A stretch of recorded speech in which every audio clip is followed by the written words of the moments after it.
Hello, everyone. I hope you're all doing well. I hope you can all hear me okay. I was just about to go live, and I usually rinse my glasses and then I shake them, and then I get the water droplets out of it. But this time, when I shook it, it just separated the wire that connects the two sides. Boom, gone. So this is my old one. Luckily, I had kept it gladly. So here we are, and I gotta now.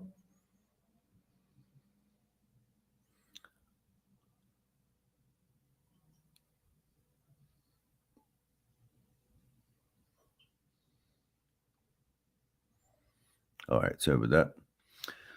So we've got a bunch of questions. It's an old prescription, but pretty close, so it'll do. So Aman, the girl that used to show interest in you, but you were not interested, found a boyfriend, and now lately you've been talking to her, and she shows interest again, and you asked her for a movie, and she quickly accepted.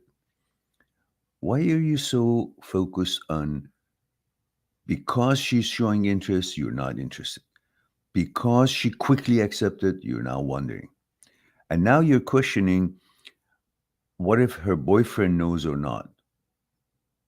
Are you nuts? Do you really think if she has a boyfriend, she would actually say okay to go to a movie if it was a serious relationship, or if she wanted to continue with him, or if she was interested to go out to a movie with you, she was going to actually tell her boyfriend.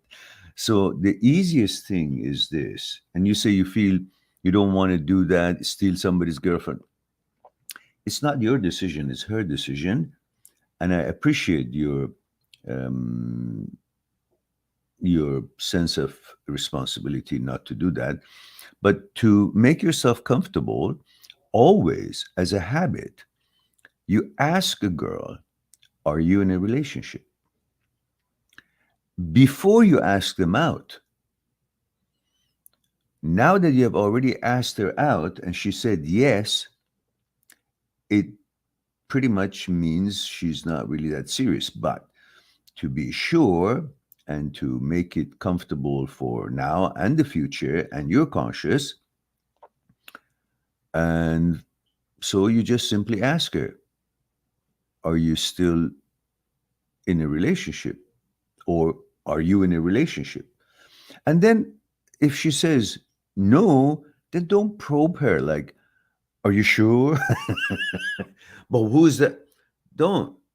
It's her decision.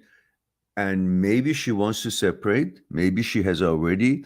Maybe she plans to tell the guy if she's still with him at some other point. Your responsibility is to ask her if she's still in relationship.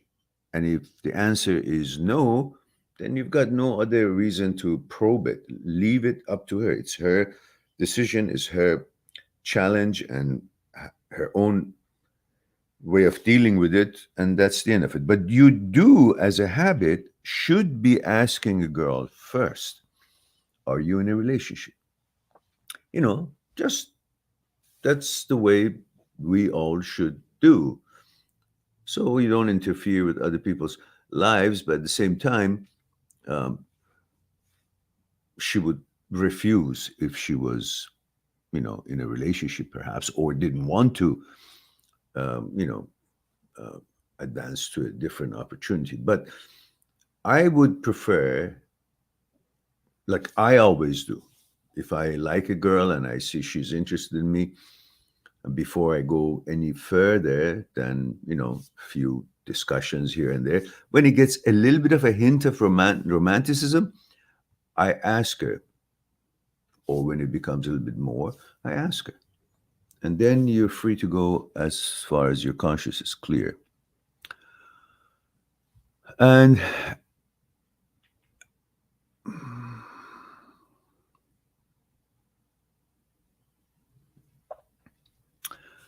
And in regards to Abbott Poluk, 24, male, Bangladesh. Hello, Abbott. Abbott says, I managed the treatment procedure of 60 homeless patients. There are plenty sick homeless people in our country. I can't help them beyond my resources and capabilities. I feel so sad and guilty. You can feel sad, that's okay. You cannot feel guilty because the ones who actually know about it and can do something and are not doing, choosing not to do it, they could feel guilty. You have nothing to feel guilty about. I used to get very, very sad and feel responsible and helpless, frustrated when I would follow the situation of different countries and atrocities that was being done to different nations by different nations, bullies and um, unkind and savage activities that one nation would have on the other because they were militarily stronger than the other.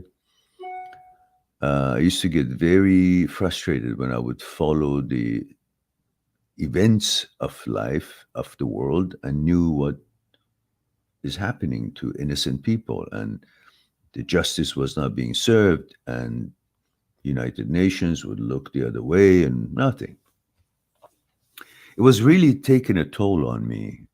And by nature, I was very caring and sensitive about people's lives and the quality of their lives, safety, and so on. Women, children, older people, younger people, opportunity to live and build and be free and safe, not being bullied or not being killed.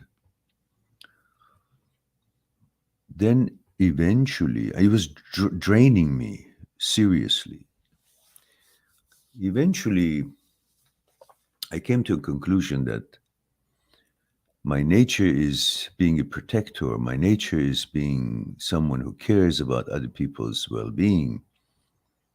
But if I'm not given the power to change things, remedy things, save people, if I don't have that power,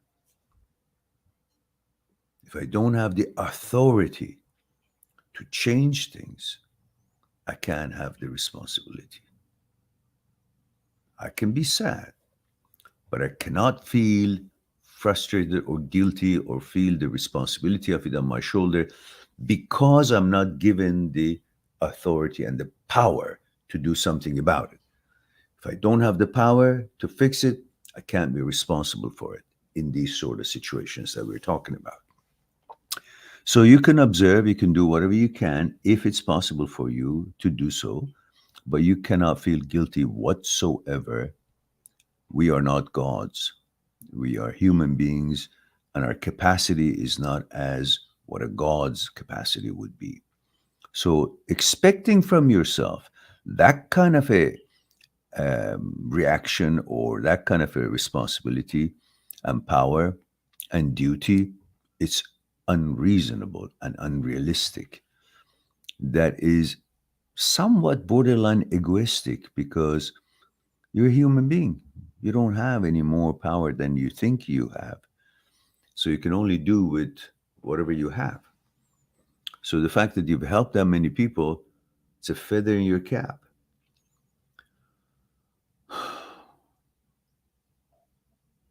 It's an unfortunate world. They've lost their ways. The countries, the governments, that they think they own the world and they're supposed to be dominating people rather than working for them to what's best for them with their own consent and consultation. Not that their government now they decide in all aspects of life and how we should live and where to go, what to do, what to eat, who to meet. That's nonsense. And the rest of it, what they're doing to the world and destroying and always finding some kind of a justification for it.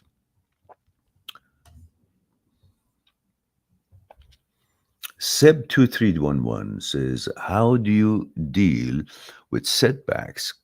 Because recently I've been doing better, but often get setbacks in HOCD. Well, what's the problem with setback?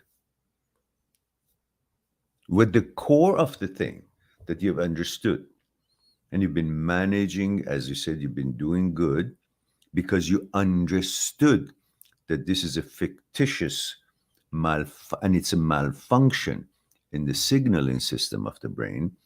It's got nothing to do with your gender. It's got no changes going to be happening to you magically.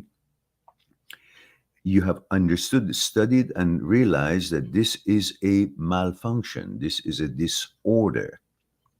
So you dealt with it on this basis, on the premise of education, knowing the researchers, psychologists' research, and Dr. Schwartz's work, Dr. Philipson's work, Dr. Jan Wayner's work, Dr. Speary, Dr. Penfield, Dr. Owen, Dr. Leibet, all their experiences in neuroscience and neurosurgery in the laboratory has shown to you beyond the shadow of the doubt and philosophical point of views of since Aristotle time 1,000 years ago till the modern time, until the modern science has proven all those discussions that you're not the brain and brain is not you and it malfunctions, and they've proven it.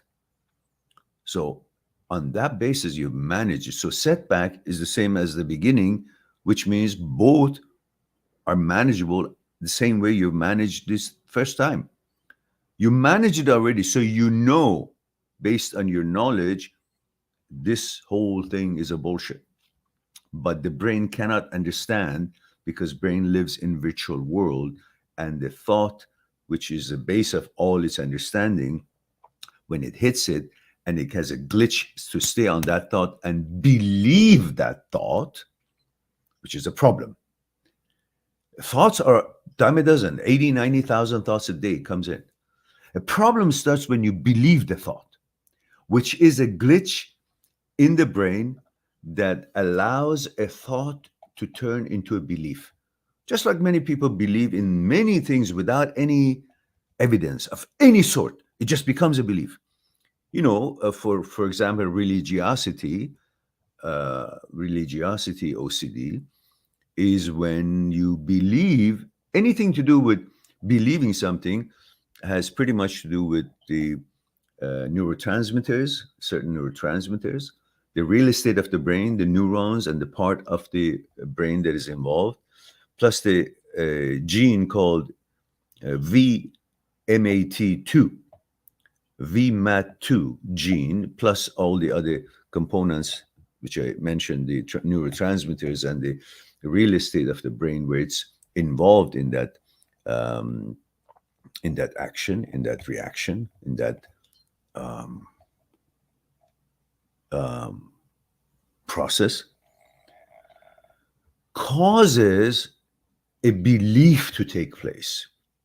Now, I don't understand, I don't know, I don't have enough knowledge on how that gene suddenly allows and helps for something to become believable without any evidence and sticks into your mind, into your brain.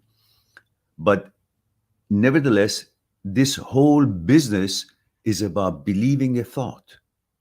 Once we educate ourselves or understand how not to allow a thought on its own become a belief, in other words, we have a certain logic and understanding and prerequisites for belief to take shape, not that just because there's a gene active and the rest of the neurotransmitters and suddenly something becomes a belief. That's when we become delusional because we're believing everything that is out there because of the malfunction or the glitch, even though there is no evidence for it. Think about many things that we believed and later on found out it wasn't right. For example, for some people, maybe for some people it's the other way around, but for some people, this whole COVID business, they believed it. They believed it wholeheartedly to the point that they went and got the shots. Later on, now, 3 years later, science have come out, says, God damn it, that thing was hazardous. You shouldn't have had it. They believed. That's why they did it. But why did they believe? Fear element, the authorities who forced it on them, they were conditioned to believe authorities.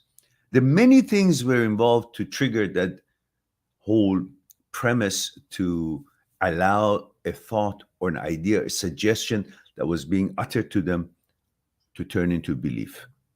But later on, today was vaccine. Other times in life have been many other things. Some people used to, in the old times, thousands and thousands of years ago, people used to believe a piece of rock or statue that they, on their own, made it by hand in their basement was their god. And they sacrificed for that piece of shit that they built with their own hand as if it really was a god that had powers that it could help harvest and help healing, all that bullshit. But why? Because they believed it. No evidence. They believed it. That believing is the problem. In HOCD is the same. There's no evidence, but because the brain has the power to manipulate and affect and make the body react physically to something, then that physical reaction of the body, based on the power of the brain that has such power to make the body react, suddenly that physical reaction becomes an evidence for the person to think that the thought and the feelings were correct because I have a reaction physically in the actual physical world. Instead of understanding that the brain has the power to make the body react, but just because it has the power to make the body react, that does not mean that that suggestion was actually true or fact. Very simple. Just let me get this little ant on my screen out of the way. It's driving me nuts. So, for example, you can, as many times I've mentioned, imagine you're in France with a tour, and the tour guide has taken you to vineyard. It's out of season. All the grapes are green and sour like God knows what, like acid, sour. So he gave a cluster of grapes, green grapes, to everybody, and everybody puts in their mouth. Oh God, it just drops so much saliva and so sour. And then he backs it up with the lime, the cuts the lime to give it to everybody. Everybody squeezes it in their mouth. And Jesus, all these saliva is secreted because it's so sour. Now, if you notice, if you really focus, right now you have saliva in your mouth. But there is no green grape. There is no lime. None of them is real. It's just a thought. Hmm? And just because your body reacted and created saliva, that doesn't mean that there is actually lime and the green grapes, does it? No. But the brain has the power, turns the words into something that the body reacts to those words. It has that power. But that power and creating that reaction does not make what the suggestion or thought was to be a factual thing. This is the same as HOCD. It has the power to make the body react because it associates it with sex and this and that and makes a reaction. That's what body does. Body doesn't know what is being reacted. You can react a physical, sensual reaction to a horse's butt or something soft, a nice satin pillow. You rub it against yourself, you get aroused. So what does that mean? You're pilosexual or you're horsesexual. No, these are all connotations and associations that the brain makes in association to actual sex that your body is programmed to have. But none of them is any justification or evidence for the fact that you actually are interested in making love to a pillow or to a horse. So the brain's ability to make body react does not mean that what the suggestion is, in fact, has any merits. So you got to learn how to help the brain to distinguish between these sort of things and the thoughts and suggestions. And even though when it bodily reaction is created, to be able to know that this is what it is. And I'm not supposed to be interpreting as that has to do with my gender. So that same way of thinking will get you again another step forward until eventually all these becomes an automatic process happening in your brain as soon as some kind of a trigger or some kind of suggestion is made in that way. For example, if you focus on the 4 steps of neuroplasticity and rewiring the brain by Dr. Schwartz, which I've already mentioned it many times in the video that I've made for you guys, and explaining that, you can use that and remind yourself, educate yourself about that 4 steps, and use that 4 steps to rewire yourself, rewire the brain in such matters. 4 steps. Dr. Schwartz.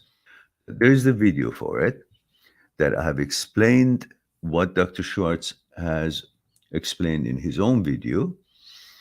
And so you can benefit from it. Here's a link to that video. Just one moment, guys.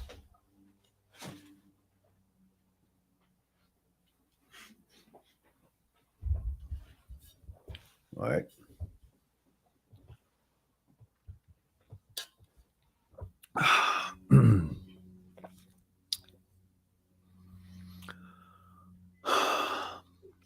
Sab, I hope that was helpful to you.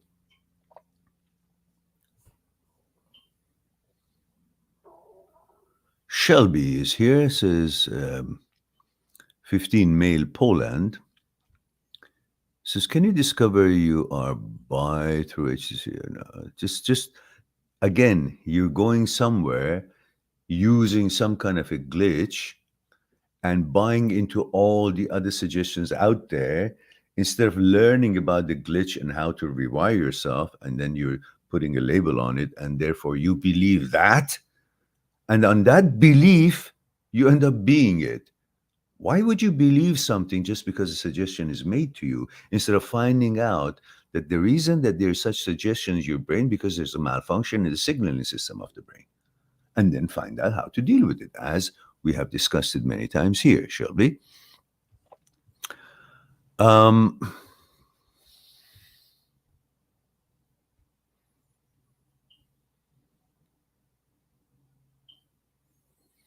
Abid says, when I am doing my studies and other works, I feel like I should go on the streets and help those sick, unattended patients, but I can't. It makes me so sad. Why? I feel this sad. Is it for OCD? No. It's because you think there is a watcher, or whatever you want to call it, God. Some people call it God. Some people, whatever power they think of it. But in fact, it's your own thoughts that is watching the other thoughts. It's your awareness watching, and then you want to impress your awareness, which you in your mind might be your God, that you want to show what a good person you are.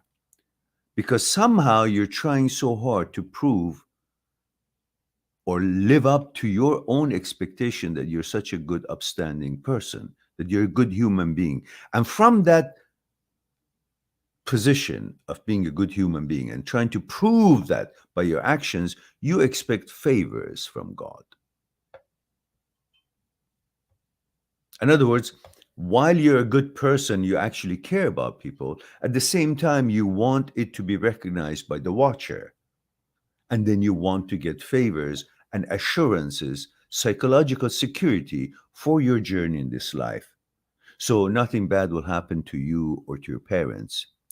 You may have an OCD of trying to protect your parents and your loved ones and the life that you love so much by doing so many good things, so the watcher will see you, give you credit, and therefore protect you for the rest of your life. So you have good intention, at the same time you have selfish intentions trying to protect yourself. So once you just believe that I can only do as much as I can, and I still have to live my own life, and I still have to be responsible for my own protection and well-being and my loved ones, and there is no accountability. I cannot um, guarantee that for anybody. I can just do what I can. Then you will ease up on trying to barter with some watcher, some power that I'll do these. I'm so nice. You see, I'm so wonderful person. So please protect my loved ones and don't take them away. And you, in other words, you're being held hostage for your own desires for psychological security and safety. So you're doing a deal. I give this in the name of I'm a good person, but you understand that I'm a good person, so protect me and my loved ones. That's a kind of a barter you're doing unconsciously. So stop thinking that this will result. It's like an obsession you have created. And the compulsion of it would be to attend and to do all these things so you will feel the dopamine is secreted. Ah, so now my God, my watcher has seen me do all these good things for other people. So it will protect me and my loved ones. So now I can say, I'm protected. And the dopamine is secreted. And every time it does that, you become addicted to the dopamine and you feel you got to keep doing it in order to keep the God or the watcher convinced that you're a good person to protect you and your loved ones. And eventually, as every time you're doing it, you're stimulating the habit center, which is right in the striatum where goal finding center is, and then reward center is, and then at the same time stimulates the habit center. And then it becomes your habit. And before you know it, you're just doing it, not even remembering why you're doing it. So you need to come to terms with these and stop giving homage. Stop being held hostage to your own thoughts and desire for psychological security. And instead, live your life, do your best, but don't have to pay a ransom in order to barter for safety and security of your loved ones. It's just no different than touching the light switch 50 million times off and on, because you think if I do it 20 times, then everything is balanced and some power will arrange some fictitious, some magic way that my parents will be safe and healthy. These are all mental things. Just do according to. It's like you only have, let's say, $1,000, and you think you got to spend $5,000 just to make sure everything is okay. You can't. You don't have that resources. So same thing. You can only attend to so many people, and that's all you can do if you want to do, and if it's uh, possible for you to do. But thinking that I got to handle everybody before I'm considered a good person, that puts a toll on you, and you can't do it anyhow. You can't spend more than what you have in energy, in efforts, in money, and everything else. Anyhow, hope that will help you out.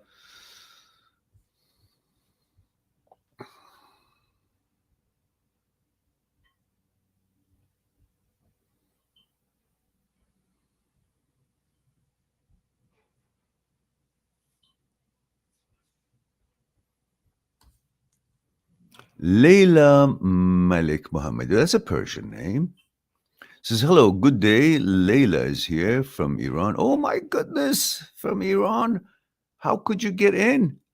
And so proud of you. Thank you, my dear. Leila Jan, how can you get into YouTube? I understand it's very difficult to join YouTube. I guess there's something called uh, filters and things like that. You're probably using that stuff, right? Well, anyhow, welcome. Delighted to see you here. I hope you've subscribed to my channel. And you all know that I have a site called mindthatseekstruth.com. www.mindthatseekstruth.com.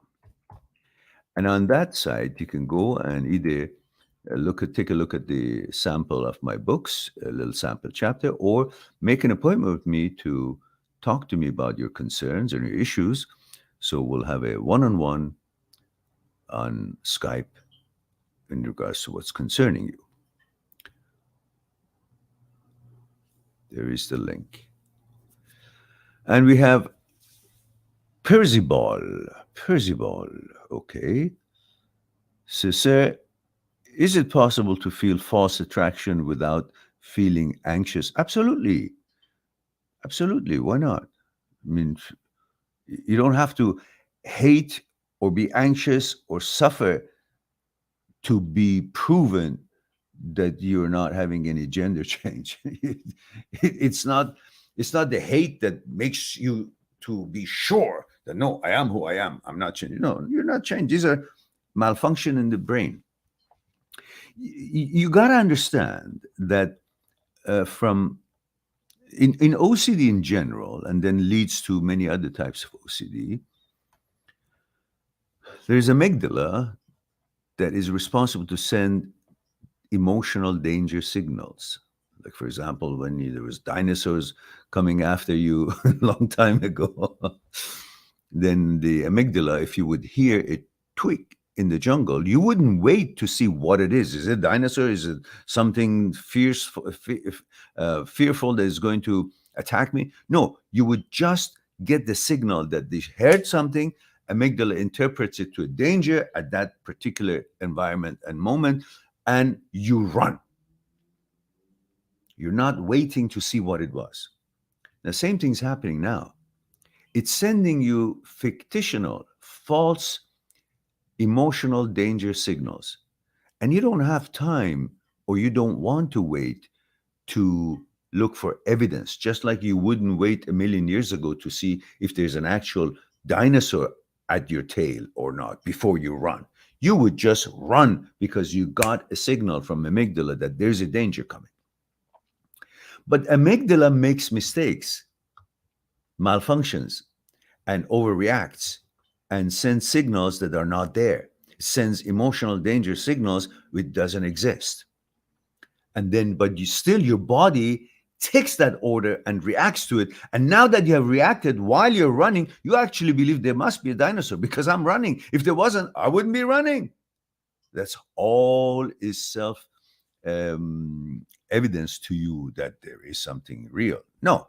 So when HOCD signals, for example, you get such an alert by the amygdala about something that you should be protecting yourself, but it's overdoing it, and you interpret it as, oh my goodness, that thought with the signal, that must mean that I am actually changing to something. These are all self interpretations, not factual.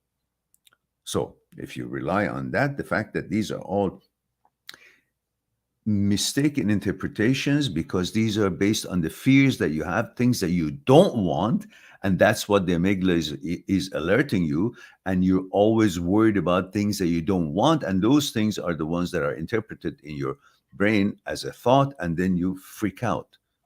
That's why the education about it will help you to not to freak out and understand these are just false signals.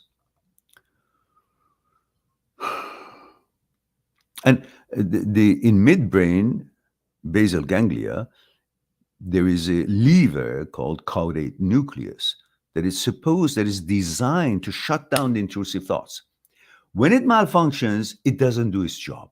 So intrusive nonsense thoughts show up, and caudate nucleus, since it knows it's not in line with your values, it's supposed to shut it out. It doesn't. When it doesn't shut it off, which is not working, it's malfunctioning, the idea and the thought is hovering and doesn't disappear. When it doesn't disappear, you conclude it must mean something, because if it wasn't true, it would disappear. No, it's not disappearing not because it's true, it's because you're malfunctioning on your caudate nucleus is not working.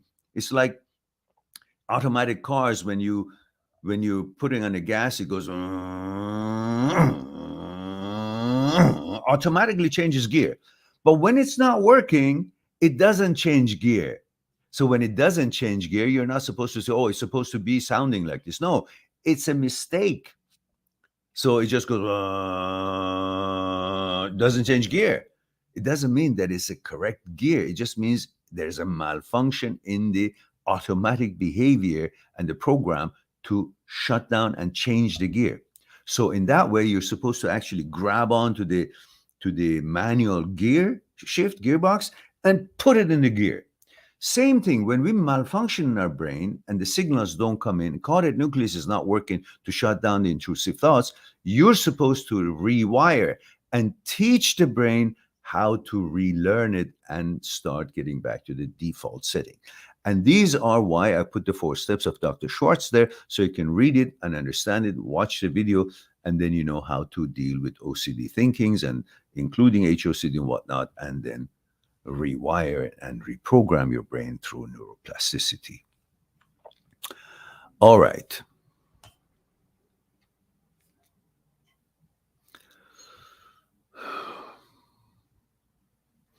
So let's go to the end and say hello to some of the people who came late. Maddie Cole says, hi, just wanted to say I love your channel. It's helped me a lot when I had HOCD, and now I'm making my own videos on it. Good for you, which I never thought would be possible. Great. Where is your channel? Is that Maddie Cole? Is that the name of the channel? I'll check it out. Proud of you. Good for you. Thank you for sharing that. And now we go to Alexander Orid. Says, hi, Meran. How are you? Alex, male 34, which is the best and simple way to make brain focus, or how to be mindful what's happening in your body? Well, simply you have the ability to look at what's happening from the outside. So in other words, your awareness is not your thoughts. Your awareness is what judges your thoughts, if it's useful or not, if it's in line with your values or not. If it is, I keep it, I use it, I see where I can use it. If it's not, I let it die by the wayside. In other words, I don't pay attention. I do the 4 steps of Dr. Schwartz and I refocus to something else. Relabel, and then eventually to refocus, which the brain then revalues it. Relabel, reframe, refocus, revalue. And then it's all explained in that video how it all works out. So we go back to where we were. I just wanted to see how many people and who are they.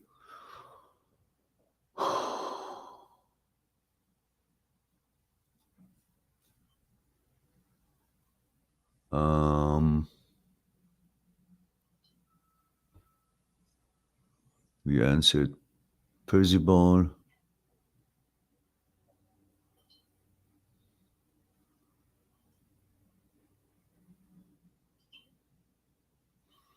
Percival, you can make an appointment with me on Skype and we'll discuss it one-on-one on Skype, because these sort of things needs elaborations and interaction in real time. So it will become a consultation, a private consultation, when I go too deep in answering questions, which is needs lots of discussions and explanations. So we can talk about that certainly, and I'll help you to understand it. Abid Pollock says, okay, I've done that. Aman says, Paul McCartney is 82, but he dresses like a young guy and have young people energy like 20-year-old. How to be like that? You don't need to be like that. You're just 20 years old yourself, so you don't need to be like Paul McCartney at 82 trying to be 20. Why don't you just be 20? Why do you want to identify as 82 and then believe you're 20? What the hell is wrong with you guys? You don't have to identify with anything. Just be who you are. Like 20 years, okay. Says, how do we like that? I fear when I become old guy by head when I'll be old. I mean, I know early Q. Okay. You're just thinking about something that doesn't exist. Enjoy your life right now. You don't need to worry about when you're 82. Just worry about when you're 20. And Andre says, male 18, Czech Republic. Says, hi, Meran. 7 days ago, you answered my question, and thank you. very much for your advice. You're quite welcome.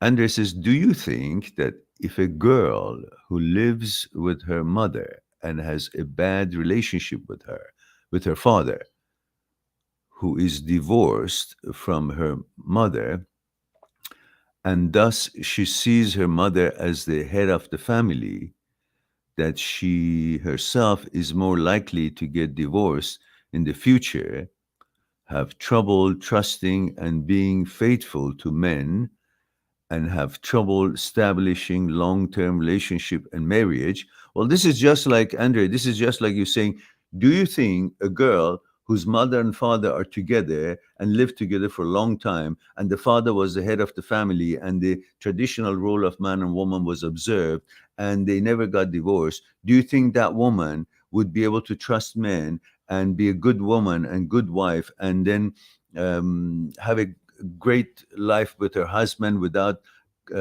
deviating from it, or wanting to run away from another man or so? There is no such accountability. You can't just say because the parents are together and faithful to each other and they have the traditional roles, then the girl, their daughter, would also have the same. That's a guaranteed. The same way you can't say just because they're divorced and they're doing what the best they can, the mother is heading the family because there's nobody else to do it, and she obviously is good at it, so she's doing it. So why is that supposed to mean that the girl is going to be someone who doesn't understand the intricacies of relationship, and that she's going to be a overbearing feminist, not feminist in the good way of its meaning? We are all for feminism as far as the feminism supposed to mean equal opportunities, and to be able to have all the rights that everybody else has, and to be able to accomplish anything that you put your mind to it, and all being equal. That's that's a good feminism.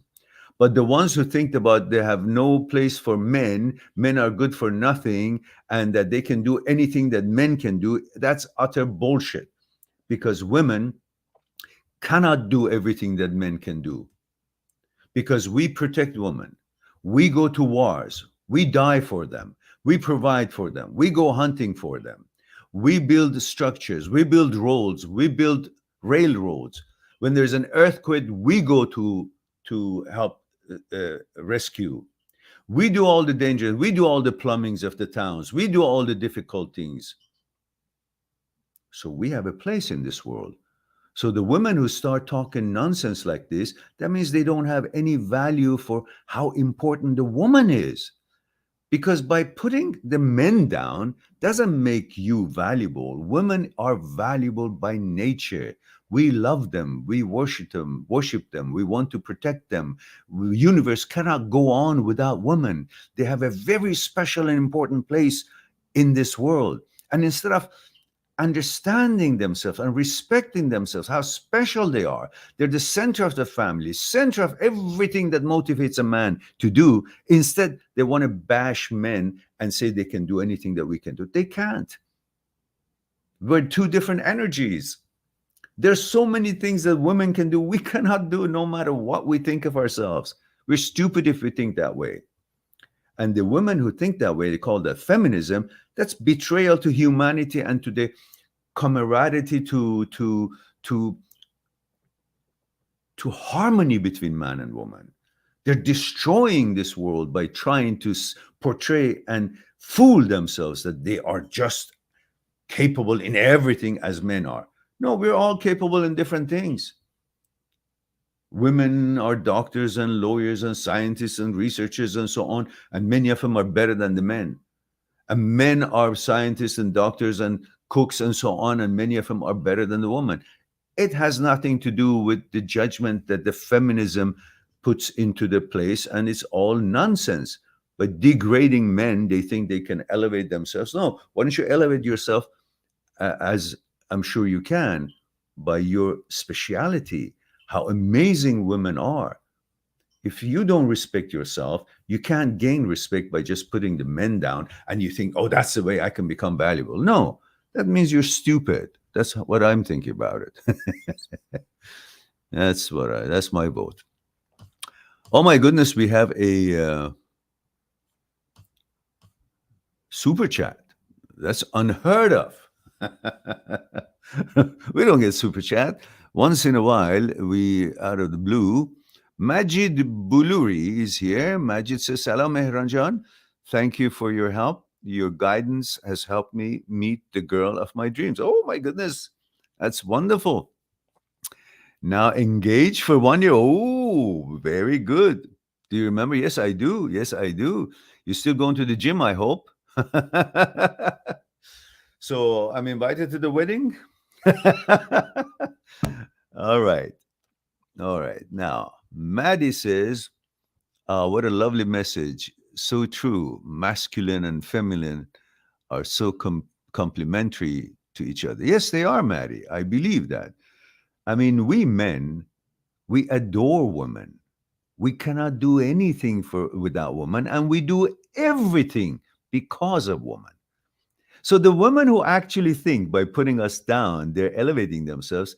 In fact, no, by putting us down, they become lower because we're the one who are trying and dying to keep them high.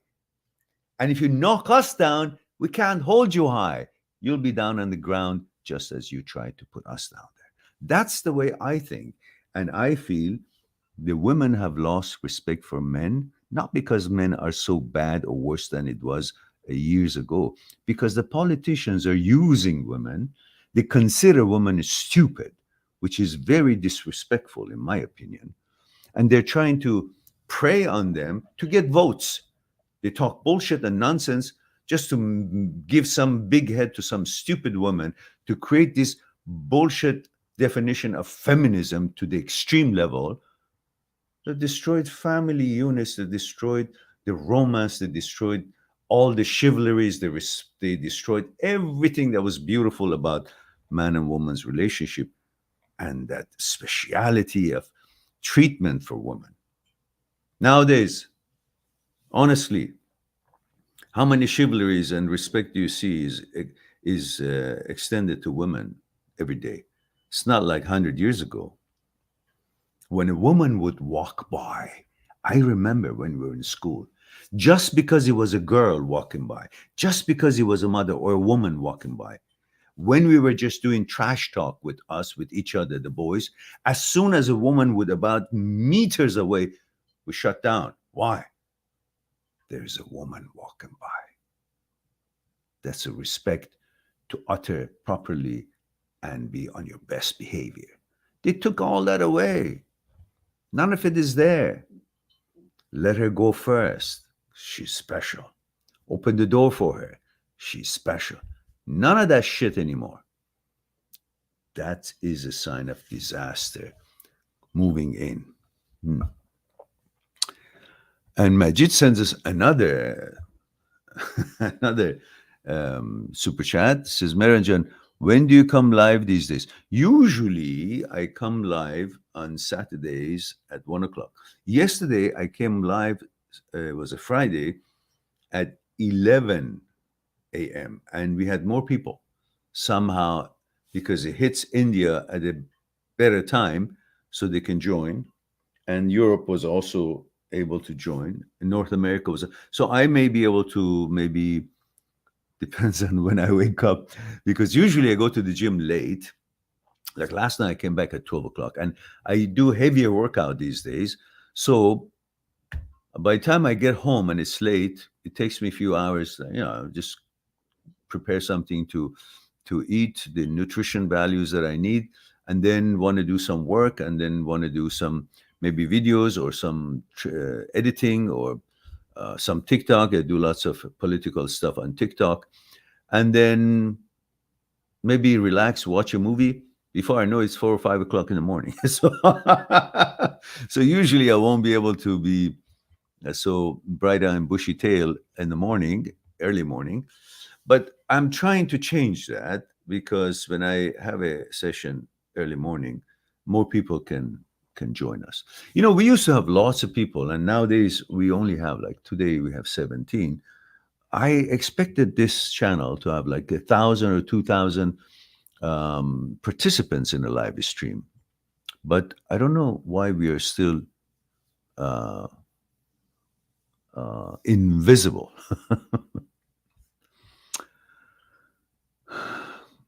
Aman says, "Do you speak Urdu, Mehran?" No, I don't. Urdu comes from the Dari Farsi, so there are some words that are shared, but otherwise, I don't speak the language. Majid is going to actually help the channel to buy lots of teas because he just sent us another super chat. And he says, "Fantastic. Looking forward to joining.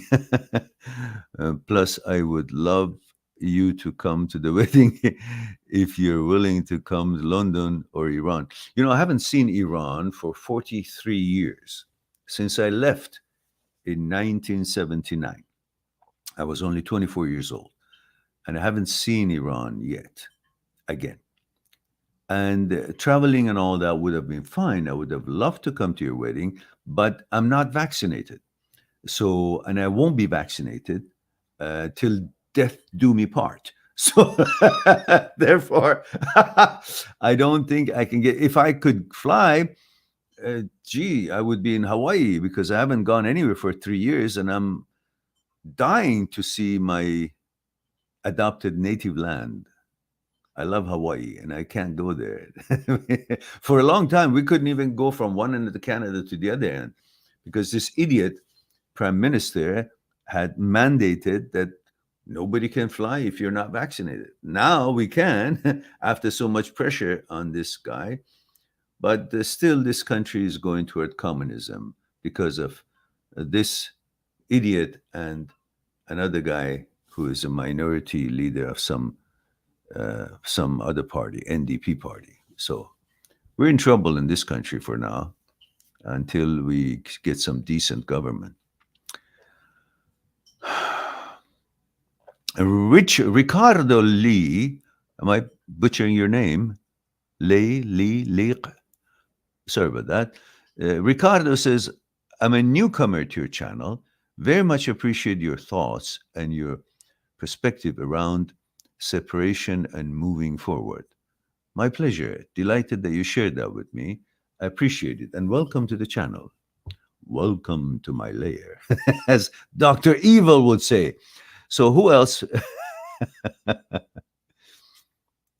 And Abid says, "I will have a one on one appointment with you, sir. The statement you delivered about my guilty feeling is not correct and didn't match. It's it's just for the suffering of people I can't take. Wish me luck." Yeah, I know what you're saying. As I said, I don't have enough information to make a real accurate suggestion to you. But from what are out there, these are some of the reasons that people may not even notice that they're doing that.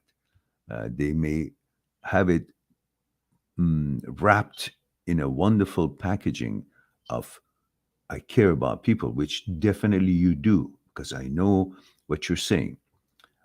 I had the same pain until the point that I realized I am suffering for something that I cannot help it. It's other people's um, doing, other governments who are actually abusing other people in other nations. And I'm suffering because of the injustice and unsafe environments for those poor people, those innocent people. So I understand what you're going through. However, in many cases, that has been the actual reason. But in your case, obviously, it's not. But you got to learn that you are a human being. Expecting more than you can offer out of yourself is egoistic, unreasonable, and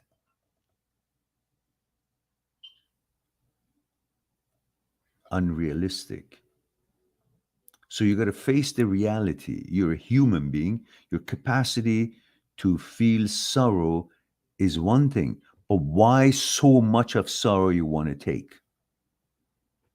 Because you think it would be a bad person who wouldn't feel all the sorrows that are out there. You got to come to understanding that that doesn't make you bad if you cannot take. It's like saying there's so much load that I have to take from the truck to that place, and I have to feel sad that I can't take it all. Well, you're a one person. You're not supposed to take 5 ton of merchandise. You can only take maybe 10 traveling time of maximum 40 kilo each time. That's understandable. But to consider that I have to take the whole 10 trucks that are standing here, and if I don't, I have to feel guilty about it, that's unreasonable. And that's what you're doing. You got to give yourself a capacity that I understand there's so much sorrow, because the sorrow doesn't end. Even if you take care of all the people in your street and in the environment, in the area that you live in, still there are other people around the world that are dying and suffering. What about them? You can't limit your feeling of guilt or helplessness to want to help other people just limited to that city that you're living in. There are other people miserable all around the world. So what about them? Somehow you got to stop it, to separate yourself from the other sufferings that you cannot help. Otherwise, you can't breathe, you can't survive, you can't live, you can't see happiness, you can't smile, because you say, oh, how can I smile when other people are suffering? You will end up becoming a crazy person, unrealistic. So you need to understand, okay, I feel for them, but I don't need to constantly think about them, because I can't do anything about them. Whatever I can, I do. And after that, I have the right to live. And I'm not God to be responsible for all of them or think about all of them. And I'm not Jesus Christ. So whatever it is that you can attribute to this understanding. Therefore, put a limit to it and go on with your life. Still be happy, still enjoy your life, and focus on building your own life as you see fit. All right. Now,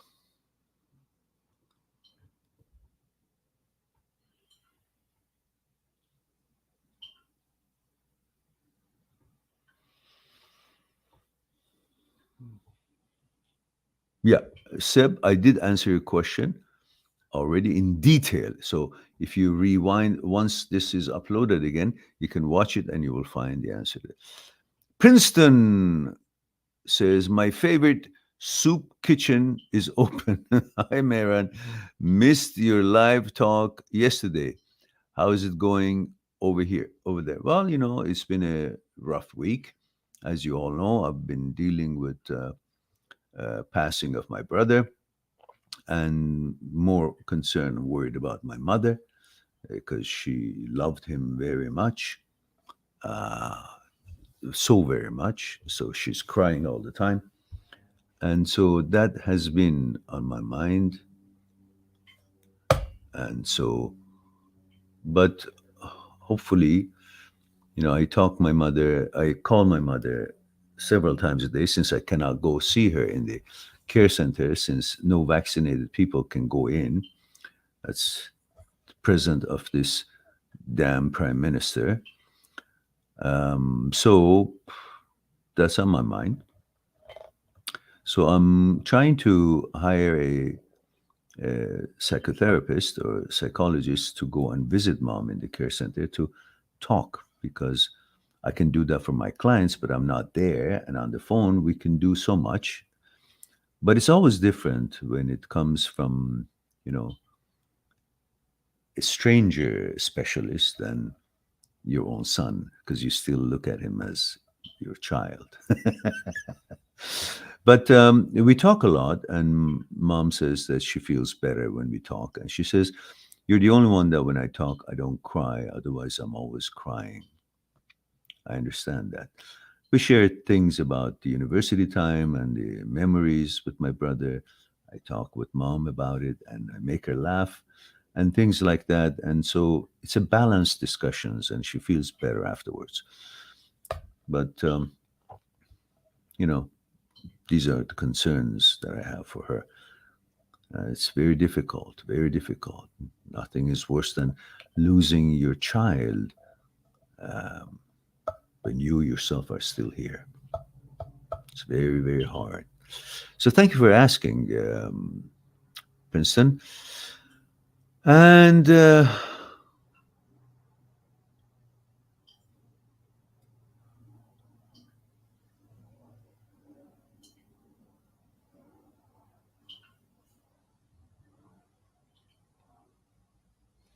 Maddie Cole says, yes, it is. Thank you. Yes, it is. I guess I lost what did oh, yeah. Okay, the videos. Yeah, yeah. I gotta remember to check your channel. It's probably called. That's what you're saying. Yes, it is. I mean, it's called Maddie Cole. I'll make sure I check it out. You guys can check it out too and see what you think about Maddie's work. Um,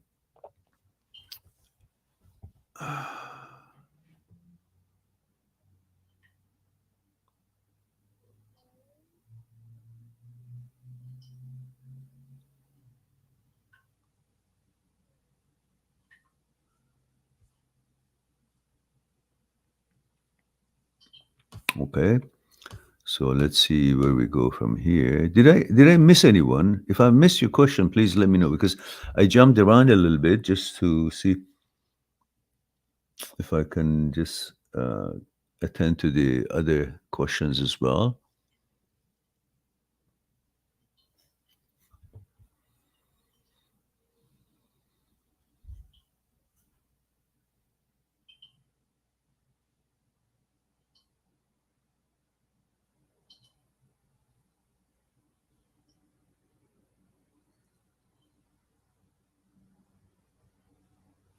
Ricardo says my recent ex broke up with me a couple of weeks. My recent ex broke up with me. Okay, I guess you want to say your girlfriend broke up with you recently because she wasn't your ex before she broke up with you.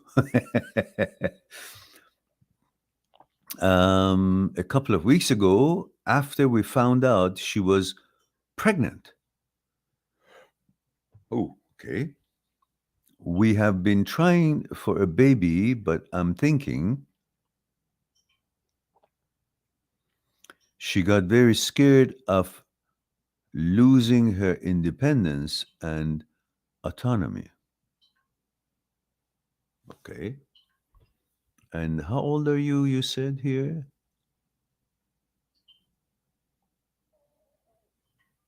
Do I know your age? Did you, Ricardo? Can you kindly let me know your age and where you're tuning in from? From where? Which city? That's part of the things that we always ask. So while I read your questions, please include your age and which country or city you're calling from. And he says, I felt a lot of heartbreak and anxiety over what we were going to do, but we're still gung ho about moving forward with the pregnancy. I expected the relationship was over, but what? But she had a miscarriage last week. And she interestingly, and she, what? And the interesting thing I want to share is that all my anxiety and heartbreak went away and was replaced by grief around the loss of that child. Yes, of course. So interesting how my feelings changed from 1 minute to the next, still working through it, but moving on per your suggestion. Moving on per okay, good. My question is above. Oh, that's Aman. Ricardo is 55. Okay, all right, got it. Oklahoma, California. Oakland, California. Okay, all right. Thank you for that, Ricardo. Yeah. Well, I think you've given it a little bit more development time than actually, like you, in your imagination, you saw that child as a symbol of your relationship that has become a person, and you elevated it more than the stage that it was. You bonded with it after it was aborted, in your mind by giving it value and giving it a story, giving it longevity, and imagining that you had a life, it grew up and it was your child and so on. That's what makes you so vulnerable right now and feeling so sad, because you gave something that you imagined something with that uh, unborn baby, something that wasn't really there, but you created that in a second, your mind, as your child and your wife together. We had a family now. You just created that image, and then you worked for them and you provided, and all of that. Suddenly, you create a story, an image, and now you are feeling that that image, that story that you created because of the child, is no longer there, and you're missing that possibility. Otherwise, you have no really connection with that child yet, because it doesn't exist. There was no real presence, physical presence in your life to experience, to exchange, to interchange, interact. But your imagination created a story out of the possibility of it, and you elaborated on that in your mind in a second, and that is what you're now feeling sad about. But in reality, there has been no such thing. So that could maybe be of some help to you. And Ash has changed the name to Ace. That's good. That's good. That's positive. Good job. Male 34 UK says, my question is, how are you doing, Mara? Thank you very much. I just was talking about it a second ago. Um,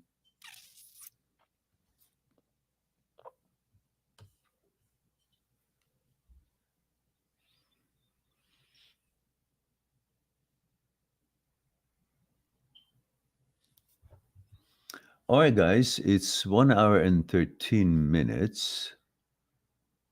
So I'll just have a little bit of a tea and see if you guys have any other question.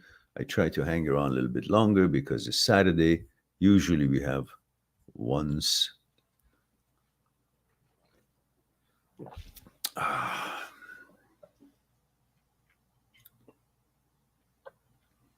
So why don't I give you guys a little station identification and I warm up my tea and be right back. How about that?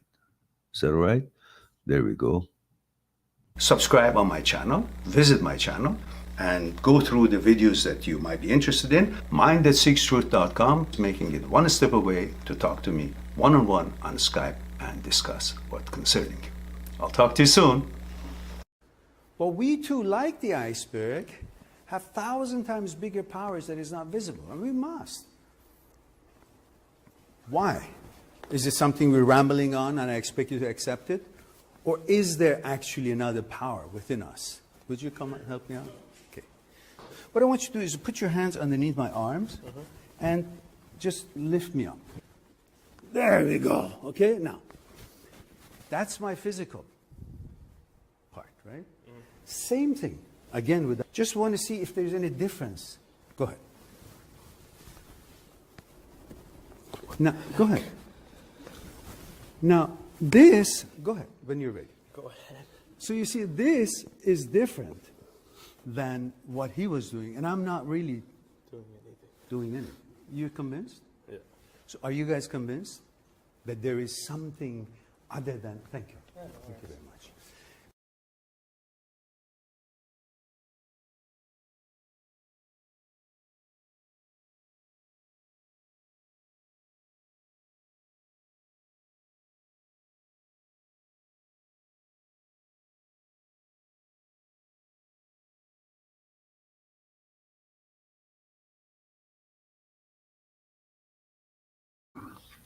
Okay. Now,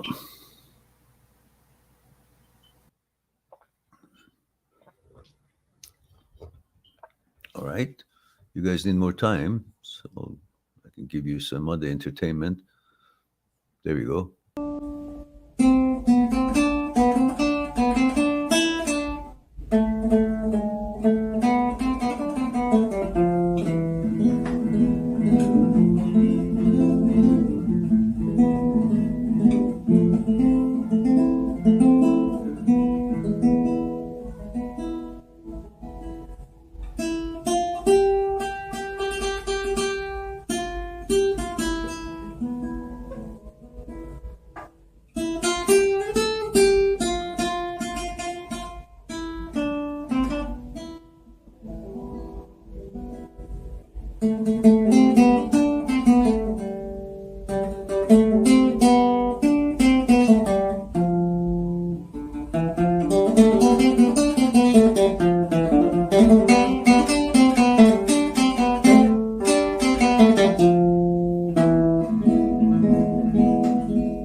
The last word was just total bullshit. I just made it up. But the idea of being here just for a moment, just gonna forget our shit. And it's just good. Are you taping me? That was the day that my son and I were in some mall and some store, music store, and I just picked up, thought I play, and he was taping me, and so that was a pleasant memory for me. All right. Actually, Ace says Mehran is a Renaissance man. Thank you. Yeah, maybe. Yeah, but come to think of it, I've done lots of things in life, from, I don't know, all kinds of things: martial arts, equestrian, tennis, soccer, military, revolution, politics.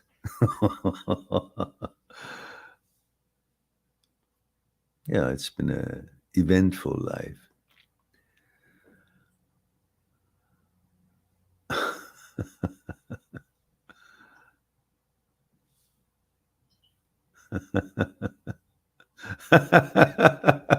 Princeton says, classic Mehran dons the suit again, very suave, I must say.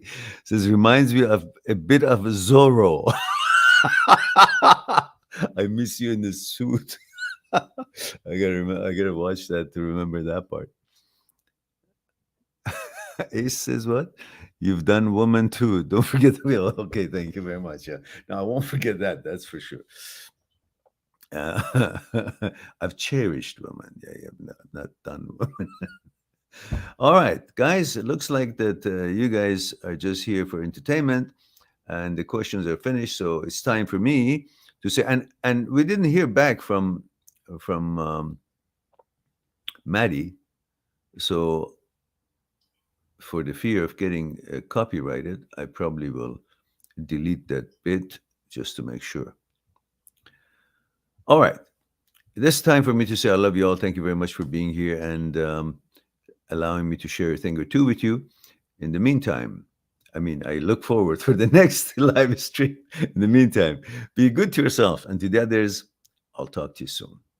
Bye for now.